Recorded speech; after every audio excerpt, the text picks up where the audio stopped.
Ebana, ujambo na karibu sana mtazamaji wa Bongo Super Media. Hii inaweza ikawa ni habari nzuri sana kwa upande wa wafuasi na wa chama cha Mapinduzi kwa maana CCM. Lakini pia inaweza ikawa ni habari mbaya kwa upande wa chama cha Demokrasia na Maendeleo Chadema. Habari hii ameitoa Mange Kimambi, na kama ambavyo nafahamu kwamba Mange Kimambi habari nyingi huwa zinakuwa zina ukweli kwa asilimia zaidi ya 80. Na habari ambayo imetufikia hivi sasa katika ukurasa wa Instagram, habari hii imeandikwa hivi: Breaking news, Neo Mitego rasmi kahamia CCM.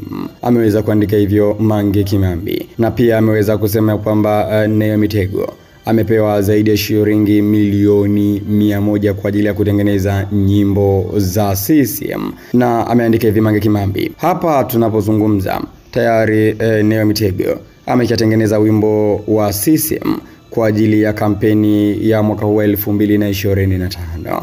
Na Mange Kimambi akaandika kwamba dadeki, wananchi kila siku nawaambia bora muwapambania hao kina Lissu. Hao ndio mliobaki nao ambao wamegoma kupokea fedha. Hiyo ndio habari ambayo Mange Kimambi ameweza kuiandika kuhusiana na Neo Mitego, kwamba Neo hivi sasa amerudi kundini. Kwa maana kundini wasanii wengi sana nchini Tanzania ni watu wa CCM ama ni wanachama na wafuasi wa CCM. Hivyo Neo ameamua kurudi kundini. Kwa mujibu wa Mange, kwamba Neo tayari ameshawasili katika chama cha CCM, na tena tayari ameshapewa shilingi milioni 100 kwa ajili ya kuandaa nyimbo na rasmi kutambulishwa kama ni msanii mpya na mwanachama mpya wa CCM.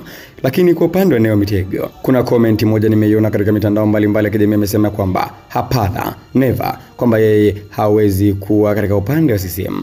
Lakini Mange amesema hivyo. Je, kuna ukweli kiasi gani ni Neo ama ni Mange anasema kweli? Tutafahamu. Wewe cha kufanya ni kubonyeza alama kusubscribe ili uwe wa kwanza kupata video mbalimbali kutoka hapa Bongo Super Media. Tukutane tena katika wakati mwingine. Unahisi ni kweli Neo ameenda CCM ama la? Maoni yako ni muhimu sana, andika hapo katika sehemu ya comments.